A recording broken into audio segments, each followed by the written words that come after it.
La primera regla del club de la pelea es no hablar del club de la pelea. La segunda regla del club de la pelea es no hablar del club de la pelea.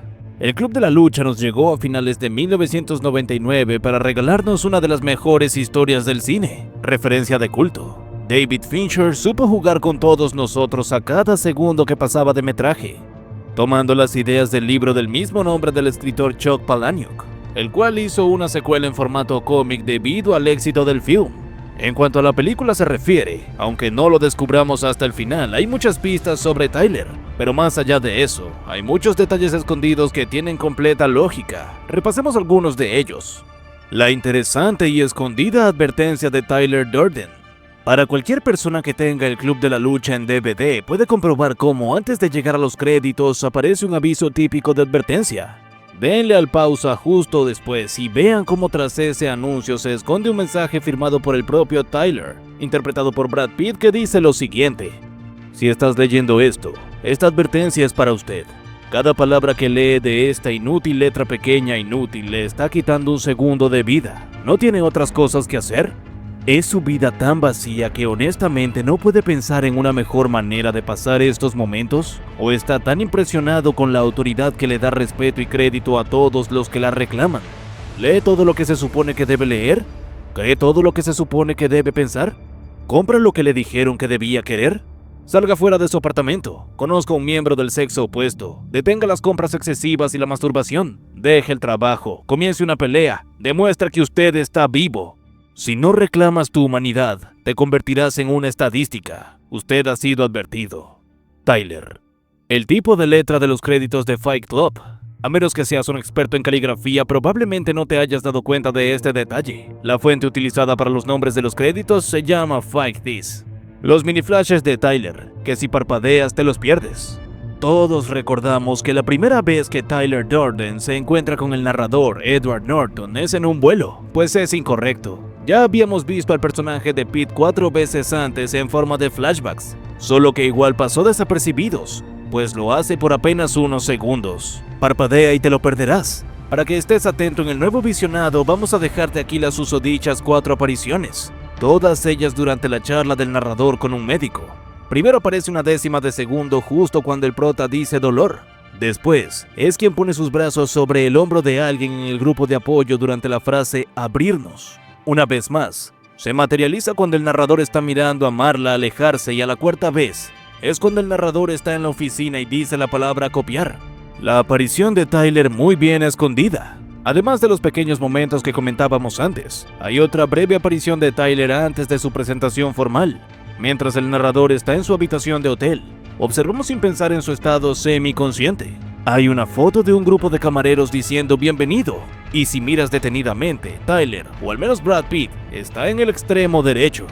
El final esconde un pito.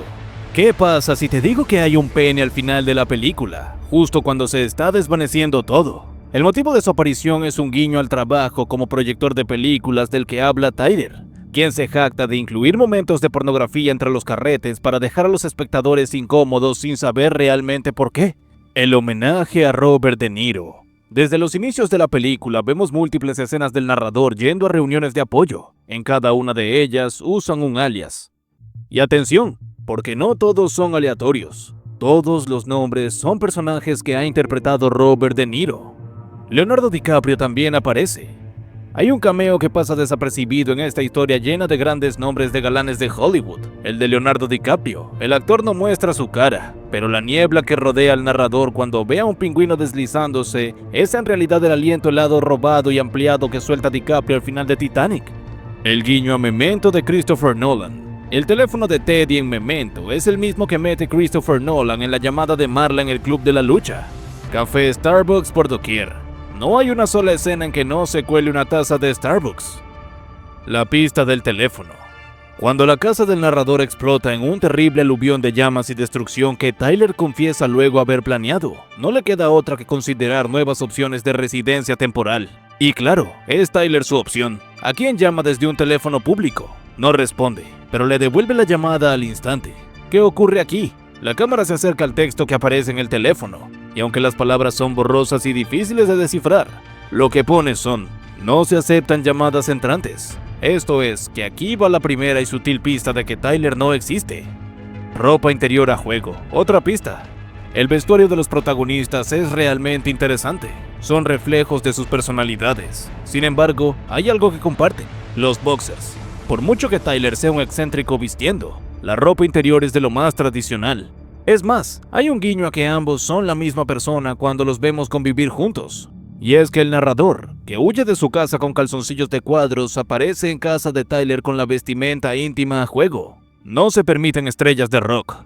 En una de las escenas de la película, Tyler les dice a los miembros del Club de la Lucha: la televisión nos educa para creer que un día seremos millonarios y estrellas de rock, pero no será así. Casualidades de la vida, mientras lo dice, está mirando a un por entonces joven llamado Jared Leto, quien, como bien sabemos hoy, había comenzado solo un año antes con su grupo 30 Seconds to Mars, que se ganaría después un puesto en el mundo del rock. El narrador no conduce, pero siempre va en el asiento del conductor. Es extraño, pero si te fijas bien, cada vez que vemos al narrador salir de un automóvil, siempre se levanta del asiento del conductor, teniendo en cuenta que siempre Tyler conduce. Esto podría ser entendido como un fallo de guión si no se conociese el final. Los golpes hacia Tyler le duelen al narrador. Si algo tiene el Club de la Lucha son sutilezas, detalles ínfimos que nos van revelando la identidad real de Tyler y que no se entienden hasta que se llega al final y se vuelve a ver al menos una vez más. Si hablamos de las peleas en el ring, nunca vemos cómo los golpes en uno afectan al otro. Esto podría ser entendido como un fallo. Si son la misma persona, ¿por qué no le duelen los golpes que recibe? Sin embargo, sí hay un momento en que vemos esta conexión. La pelea con el dueño del sótano, Low. Aquí se ve a Tyler reírse mientras recibe unos golpes que producen una mueca de dolor en el narrador, quien se agarra el estómago. La continuación del Club de la Pelea, de Chuck Palahniuk, existe en formato cómic. Es una historieta, y eso convierte la relación con sus lectores en un asunto más complejo. Sin duda, quien se acerque a leer este volumen lo hará con el peso de la historia anterior, a la que se acceden a través de la propia novela o a través de la película con Brad Pitt y Edward Norton. Pero el Club de la Pelea 2 no es cine ni literatura. Las prolonga desde un arte mixto, uno que mezcla imagen y palabra escrita. Así, si uno viene de la película hay sorpresas, porque las caras de los protagonistas no son copia de los rasgos de los dos actores de cine, sino por supuesto para quienes vengan de la novela, más allá de la calidad de los dibujos. Para leer, ver y entender esta historieta, hace falta concentración. Los tiempos son más de uno, los niveles de lectura más de 3, sobre todo al final. Las identidades, cualquiera que haya leído el libro anterior lo sabe, son dobles. La estructura y el montaje son complicados. Y claro, los recursos son revulsivos y hasta intolerables, como siempre en Palahniuk. Los jóvenes se equivocan al idolatrar a Tyler Durden.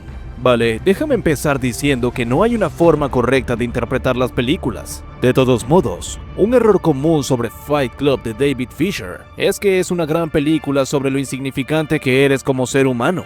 La gente tiende a glorificar el personaje y la personalidad de Tyler Durden, porque tiene esa actitud de no me importa nada, y entiendo por qué es tan atractivo, porque es genial. Pero el mensaje de la película no es, no seas materialista, sé exactamente lo contrario que Tyler Durden. Creo que la moraleja de Fight Club es que ambos extremos del espectro son poco saludables. Tienes al narrador que está incentivado a hacer compras interminables cada vez que ve un catálogo de IKEA, y luego se contrasta con el personaje de Tyler Durden, que es esencialmente un indigente. Fincher quiere yuxtaponer ambos extremos del materialismo y mostrarte que ninguno es correcto. Tienes que encontrar un punto medio en el espectro de un estilo de vida sin hogar y un estilo de vida materialista. De nuevo, déjame terminar diciendo que no hay una forma correcta de interpretar una película. Y por supuesto, me encantaría escuchar tus pensamientos en los comentarios. Esto ha sido todo por el día de hoy. Recuerda suscribirte, activar la campanita, darle like y revisar nuestro contenido. Comenta si te gustó nuestro vídeo y no te pierdas el próximo.